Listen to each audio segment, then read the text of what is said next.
The Deep Space Monitoring Station on Pluto's moon, Charon, was quiet as usual. Most of the crew was asleep during the station's night cycle, except for Tom Wilson.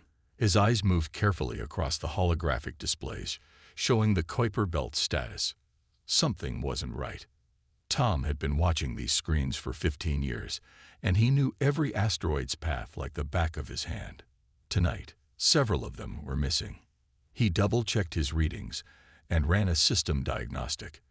The equipment was working perfectly. This wasn't a glitch. 3 more asteroids had vanished in the past week, adding to the dozen that had disappeared over the last month. "Computer, analyze disappearance pattern," Tom ordered, his voice steady despite his growing concern. The AI took 3 seconds to process the data. Pattern detected. Disappearances follow a systematic grid. 99.7% probability of artificial cause. Tom's hand didn't shake as he pressed the red button under his desk. Within minutes, Commander James Harper's face appeared on his screen. Despite the late hour, the commander looked alert. "Report, Officer Wilson."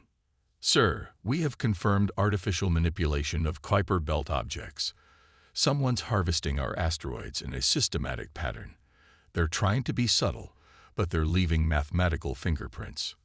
Commander Harper's expression didn't change, but his eyes narrowed slightly.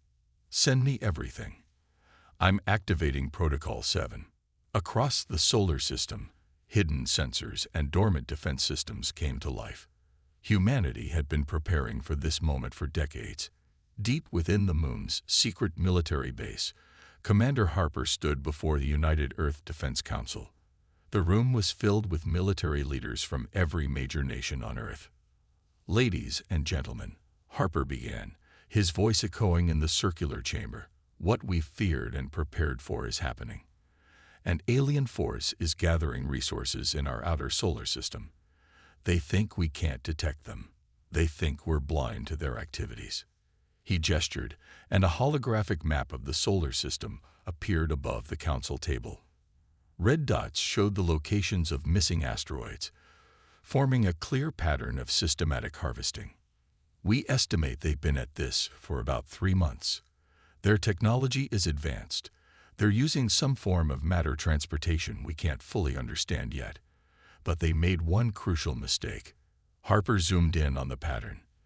"They assumed we couldn't detect quantum disturbances at that distance. They assumed our technology was primitive. They were wrong." General Adams, an older man with gray hair, leaned forward. "What's your assessment of their intentions, Commander?"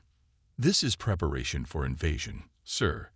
They're gathering materials to build a staging area, probably behind Neptune where they think we can't see them. But thanks to our quantum observation network, we can see everything." The room fell silent as the implications sank in. Humanity had spent the last 50 years secretly preparing for this exact scenario. After discovering the first signs of alien civilizations in 2157, Earth's nations had unified their military capabilities and technological development. Now, that preparation would be put to the test. "What are your recommendations?" asked Admiral Jones, her dark eyes focused intently on Harper. "We continue to watch and gather intelligence. We let them think they're undetected while we activate our full defense grid. Most importantly, we don't show our hand too early. Let them keep underestimating us." The council members nodded in agreement. Earth's military forces have been hiding their true capabilities for years, building weapons and defense systems in plain sight, disguised as civilian infrastructure. "Very well," Admiral Jones declared. "Initiate full military readiness under civilian cover. Alert all off-world colonies to begin security protocols." "And Commander Harper?" "Yes, Admiral. You'll coordinate with Captain Reed's reconnaissance fleet. I want eyes on whatever they're building out there." As the meeting ended, Harper walked to the observation dome. Through the reinforced windows, Earth hung like a blue jewel in the black sky. He thought about all the people down there, going about their daily lives, unaware that humanity's greatest test was about to begin. "Let them come," he whispered to himself. "We're ready." In the depths of space, Invisible to conventional detection methods, alien ships continued their work, unaware that every movement they made was being watched, recorded, and analyzed by humanity's quantum sensors. The game had begun, but only one side knew they were playing. Captain Lisa Reed stood on the bridge of the EDS Shadow, Earth's most advanced stealth ship. Her vessel looked like a normal cargo freighter from the outside, but its true nature was far more dangerous. The ship carried enough firepower to destroy a small moon, all hidden behind civilian-looking panels. "Status report," she ordered, watching the dark space beyond Neptune's orbit. 3 more probes went dark in the last hour. "Captain," replied Jack, her sensor officer. "Same pattern as before. No damage signals, no distress calls. They just vanish." Lisa nodded slowly. This was the 4th day of their secret mission to watch the Watchers. Earth's leadership knew the aliens were out here somewhere, hiding behind advanced cloaking technology. But humanity had a few tricks of their own. "Activate the quantum mesh," she commanded. The crew worked quickly, deploying their secret weapon. To normalize, nothing changed. But on their special displays, dozens of hidden shapes suddenly appeared. "My God," whispered Jack. "There are 37 ships out there." The alien vessels were massive, each one bigger than the largest ships Earth had ever built. At least, the ones they showed to the public. Lisa watched as the ships moved between the outer planets, gathering resources and building something big. "Send the data back to command," she ordered. "And make sure our cloak holds. We don't want them knowing we can see them." Back on Earth, Commander Harper received the information in his underground office. His face grew serious as he studied the images. The alien fleet was larger than they had expected, but not larger than they could handle. He pressed a button on his desk. "General Adams, are the Mars defense platforms ready?" "Ready and hidden, sir," came the reply.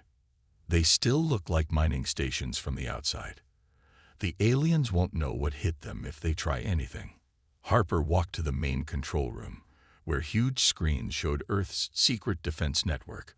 Thousands of satellites, stations, and weapons platforms circled the planet, all disguised as communication tools or research equipment. The aliens thought they were watching a young, naive species.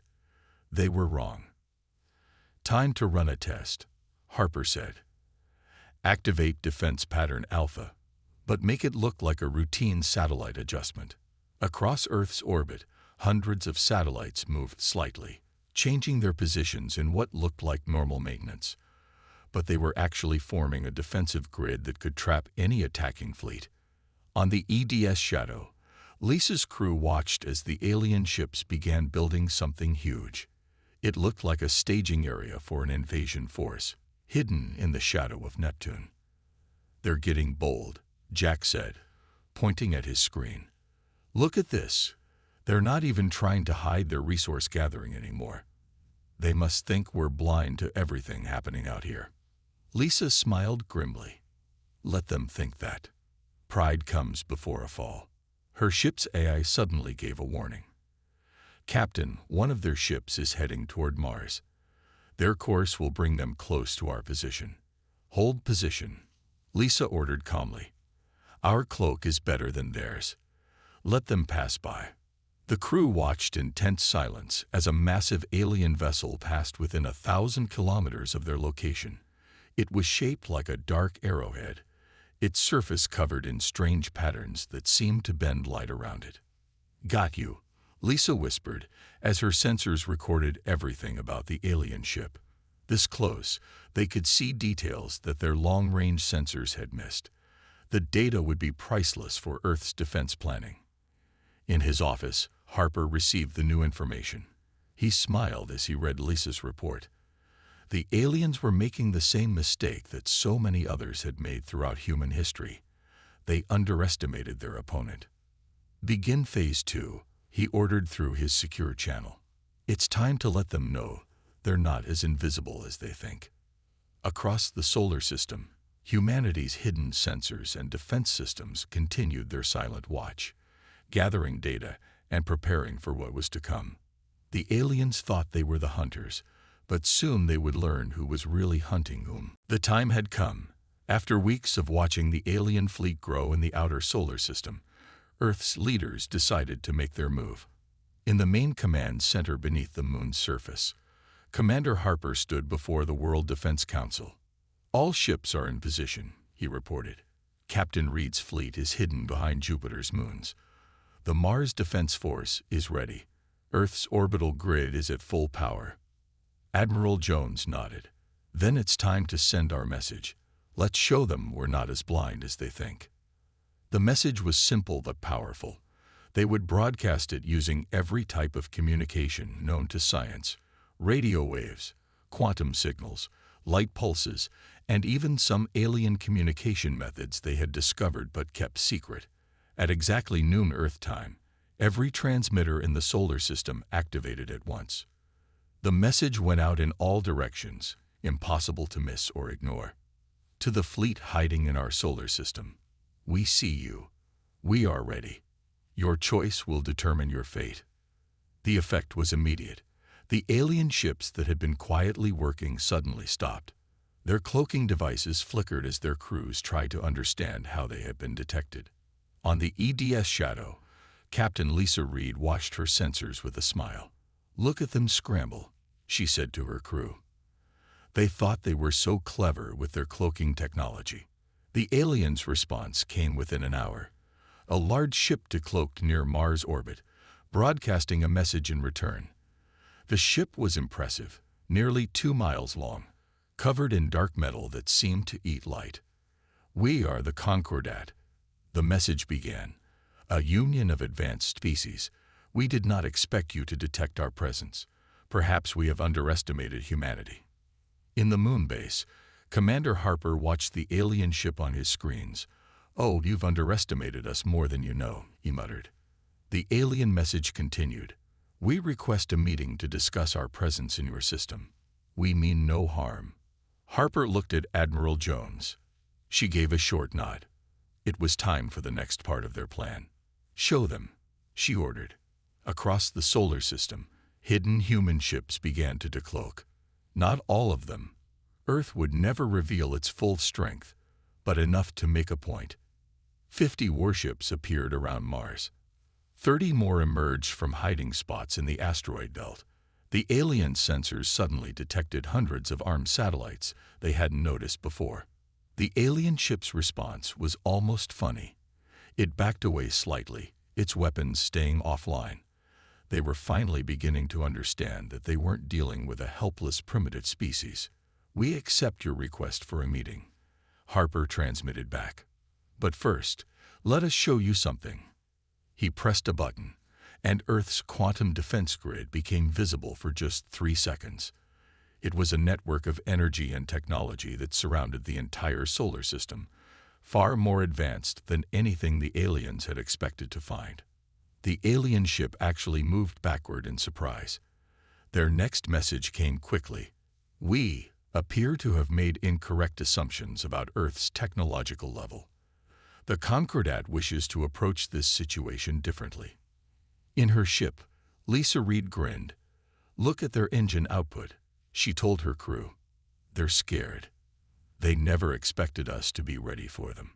The alien ship identified itself as belonging to a species that called themselves the First Watchers.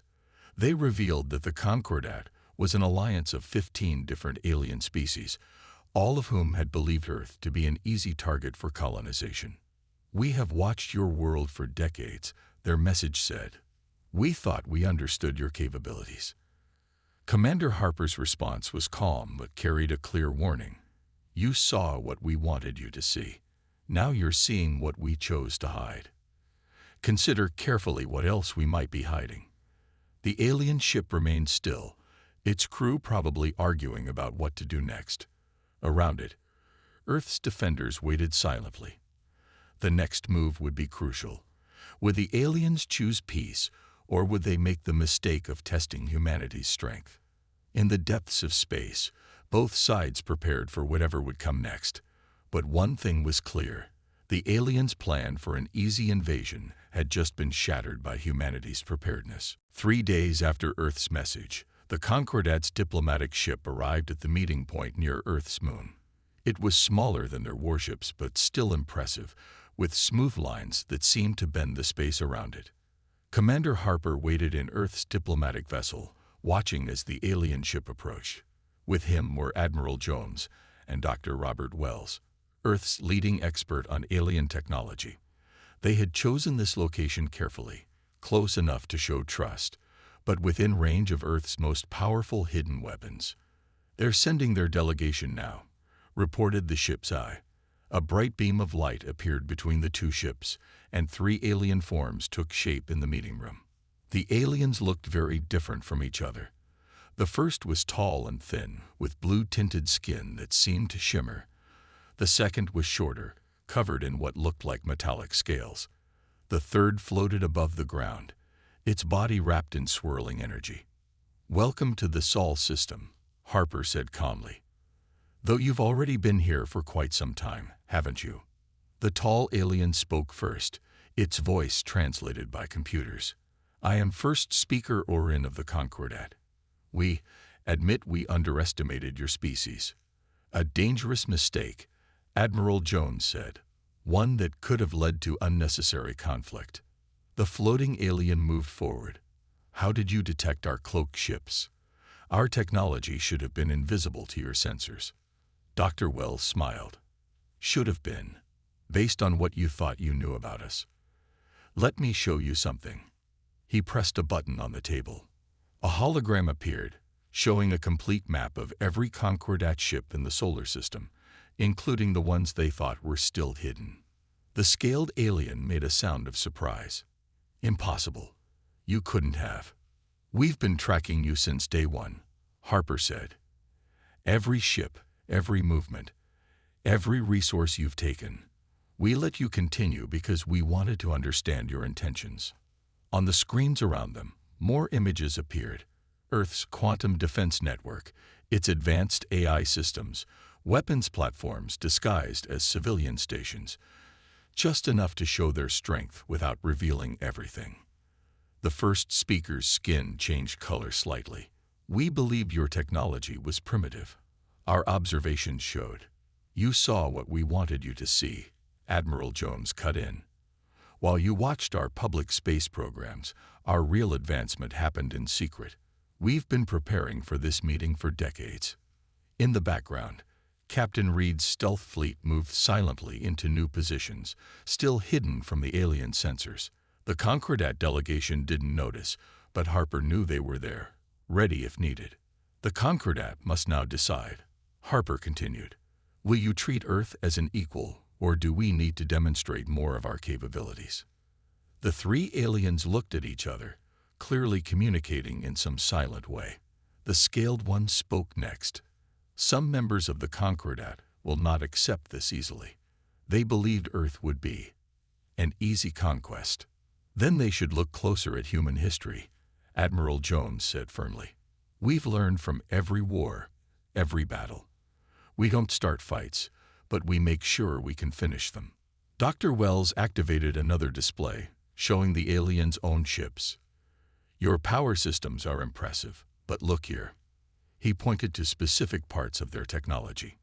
"We've already found 3 weaknesses in your shield design, 4 in your weapons. Would you like us to continue?" The first speaker's color changed again, this time to what they later learned was a sign of respect. "Perhaps we should discuss trade agreements instead of conquest." "A wise choice," Harper nodded. "But first, you'll return everything you've taken from the Kuiper Belt. And then we'll talk about proper protocols for entering another species' solar system." The floating alien moved closer to the table. "You understand this changes everything. Earth will now be seen as a major power in the galaxy." Admiral Jones smiled. "No, the galaxy will now see what we've always been. You just didn't look close enough." As the meeting continued, messages raced across space to the Concordat's homeworlds. The news spread quickly.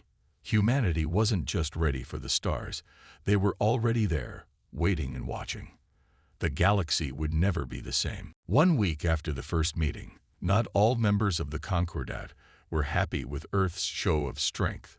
Some alien ships began testing Earth's defenses, moving closer and closer to the red lines humanity had drawn in space. Admiral Marcus Thompson stood in the Mars Defense Command Center, watching the screens as 3 alien warships approached the planet's orbit. These ships belonged to the most aggressive species in the Concordat, the ones who still thought humanity was bluffing about their power. "They're testing us again," he said to his staff. "Time to show them why that's a bad idea." The alien ships were using their best cloaking technology, thinking they were invisible. They didn't know that Earth's quantum sensors could see them as clearly as daylight. "Defense grid online," reported his weapons officer, ready to spring the trap. Marcus smiled. "Wait until they cross the line." The alien ships moved closer, probably thinking they had found a gap in Earth's defenses. Suddenly, hundreds of hidden weapons platforms appeared around them. Each platform looked like a simple communication satellite from the outside, but now their true nature was clear. Message from the lead alien ship called out the communications officer. "They say they're just conducting peaceful exercises." "Really?" Marcus laughed. "Send them our response." Earth's defense grid activated. Energy fields appeared between the platforms, creating a network of force that trapped the alien ships in place. They couldn't move forward or back. "Now they know we weren't bluffing," Marcus said. "Captain Reed, are you in position?" Lisa Reed's voice came through clearly. "Yes, Admiral. My fleet has them surrounded. They just can't see us yet." The alien ships tried to power up their weapons, but nothing happened. Earth's defense grid wasn't just trapping them. It was shutting down their systems one by one. "Picking up a lot of chatter between their ships and the Concordat fleet," reported the communications officer. "They sound pretty worried." On the main screen, more Concordat ships appeared, dropping their cloaks. They were bigger warships, coming to help their trapped friends. But Earth was ready for this too. "Activate Mars Defense Force," Marcus ordered. The surface of Mars seemed to come alive. Hidden doors opened in the ground and mountains. Defense platforms rose from beneath the red soil. Weapons that had been disguised as mining equipment turned to face the incoming ships. In orbit around Earth, the quantum defense grid fully activated for the first time.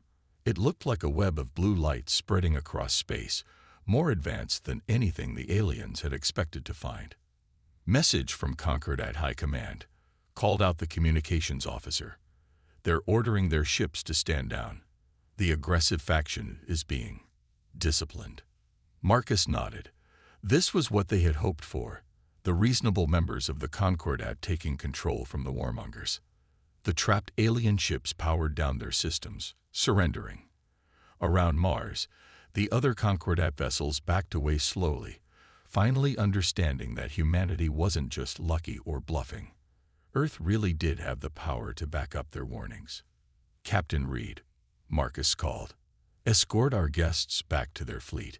Make sure they can see your ships this time."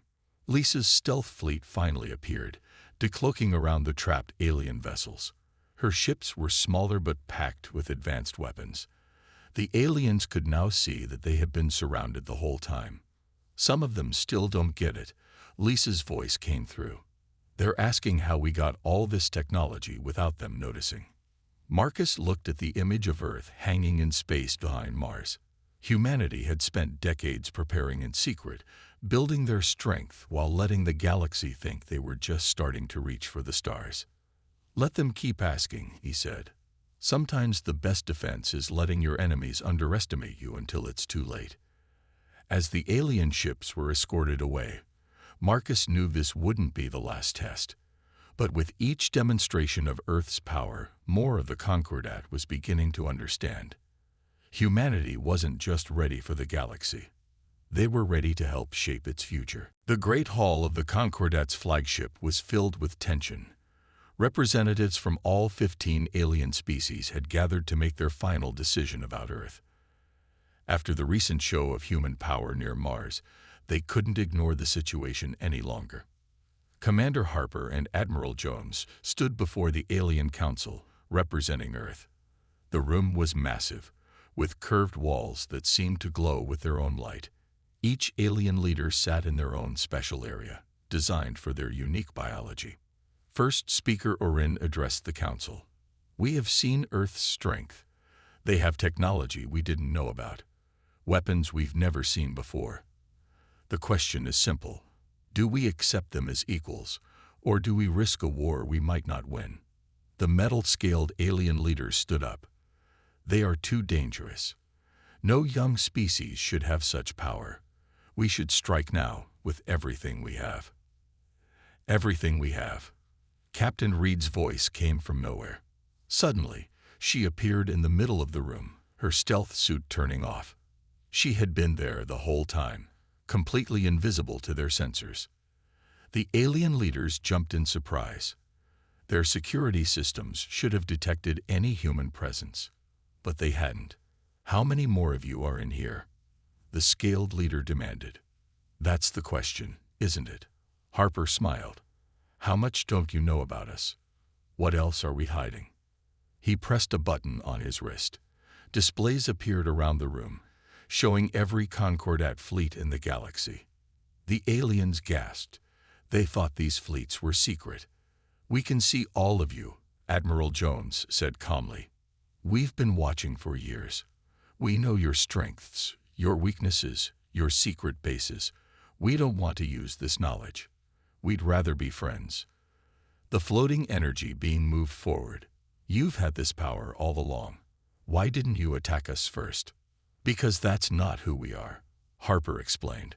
"Humans don't want war. We don't want to rule anyone. We just want to make sure no one tries to rule us." He showed them more images: Earth's colonies on Mars, the mining bases in the asteroid belt, the research stations near Jupiter. But now the aliens could see the true power hidden within each one. "Your spies saw what they expected to see," Jones continued. "They saw primitive mining tools, but missed the quantum weapons underneath. They saw simple satellites, but missed the defense grid they were building." The first speaker's skin changed to a deep blue, a sign of deep thought. "And now you show us this. Why?" "Because it's time for your people to decide," Harper said firmly. The Concordat began as a group of species working together. Somewhere along the way, some of you started thinking about conquest instead. "We're giving you a chance to remember your better nature." Captain Reed walked to the center of the room. "We've uploaded data to your systems showing a small part of our capabilities, enough for you to understand that fighting us would be a mistake." The alien leaders looked at their screens, reviewing the information. Some looked scared, others impressed, and a few seemed angry, but they all understood what they were seeing. "Earth is offering friendship," Harper continued. "We can share technology, trade resources, explore space together, or you can choose conflict, and we'll show you why that's the wrong choice." The first speaker looked at each council member. "We must vote. Will we accept Earth as a full member of the Concordat, with all rights and privileges, or do we choose war?" One by one, the alien leaders made their choice. Even the aggressive ones could see the truth now. Humanity wasn't just ready for a fight. They had been ready for years, and they had shown mercy by not striking first. When the final vote was counted, the first speaker's skin turned gold with relief. "The Council has decided. Earth will be welcomed as a full member of the Concordat. Let us hope this marks the beginning of a new era of peace and cooperation." As Harper watched the aliens begin to relax, he knew humanity had passed a crucial test. They had shown their strength without starting a war. They had earned respect without firing a shot. The galaxy would never be the same. And that was exactly what they had planned for. 6 months after Earth joined the Concordat, the solar system looked very different. Alien ships moved openly through space, no longer hiding behind cloaking devices. Trade ships from a dozen different species visited Earth's ports, bringing new technologies and taking human goods back to distant worlds. Commander Harper stood in his office on the moon, looking at Earth through his window. A massive alien trade station floated in orbit, its ring-shaped structure gleaming in the sunlight. It was a symbol of the new peace between Earth and the Concordat. "Latest reports are in," Captain Reed said, walking into his office. She looked different now, wearing the new Earth Defense Force uniform that showed Earth's status as a Concordat member. "Our first embassy on the Concordat capital world is complete." Harper smiled. "And how many hidden weapons did we build into it?" "Just enough," she winked. "Old habits die hard." They both knew that trust had to be earned slowly. Even though Earth was now part of the Concordat, they kept their defenses strong and their secrets safe. Peace was good, but being ready for anything was better. Admiral Jones joined them, carrying reports from Earth's new position in galactic politics. "The other species are still trying to figure out how we did it," she said. "How we built so much without them noticing." "Let them keep guessing," Harper replied. "Sometimes the best defense is keeping a few mysteries." On their screens, they could see the changes happening across the solar system. The Mars colonies were growing fast, with alien technology helping to create better habitats. The asteroid belt was busy with mining ships from Earth and the Concordat working together. Even the outer planets had research stations where humans and aliens studied space together. "Remember when they thought we were just primitive planet-bound humans?" Reed laughed. "Now they're buying our quantum shield technology and trying to copy our stealth systems." The door opened, and Dr. Wells walked in, excited about something. "You need to see this," he said, activating the main screen. It showed an alien ship using a new type of engine, one that humans had helped design. "First successful test of the Earth Concordat joint project," he explained. "We combine their power systems with our quantum field technology. It's faster than anything else in known space." Harper nodded with satisfaction. This was what they had hoped for. Humans and aliens working together, each making the other better. But they hadn't forgotten the lessons that brought them here. Earth's defense grid was still active, now stronger than ever. The stealth fleet was still watching, making sure no one plotted against their world. Human colonies on other planets were built with hidden defenses, just in case. "Message from First Speaker Orin," announced the room's eye. The alien leader's image appeared on their screen, his skin glowing with friendly colors. "Earth continues to surprise us," he said. "Some of our members were against sharing technology. Now they're asking your scientists to help improve their ships." "Funny how things change," Harper replied. 6 months ago, they wanted to conquer us. Now they're our biggest trading partners." "That's because you showed wisdom as well as strength," Orin said. "You could have destroyed our test fleet near Mars. Instead, you chose to show mercy. That choice earned more respect than any weapon could." After the call ended, Harper looked at his team. They had all worked for years to prepare Earth for this moment. Now humans were traveling to other stars, learning new sciences, and teaching their own knowledge to alien friends. "Should we tell them about the Jupiter project?" Reed asked with a small smile. They all knew about the massive ship they were building in secret, hidden inside Jupiter's largest moon. It would be the most powerful vessel ever built, ready to protect Earth if it was ever needed. "Not yet," Harper decided. "Let's keep a few surprises for the future." After all, they all finished the sentence together, repeating the words that had guided Earth's preparation for so many years. "The best defense is the one your enemies don't know about until it's too late." In the endless night of space, Earth's lights shone brightly. But behind those lights, hidden in plain sight, humanity's guardians kept their watch. Ready for peace, but prepared for anything else. The galaxy had learned an important lesson. Never underestimate humans, because they're always ready, always watching, and always have one more surprise waiting.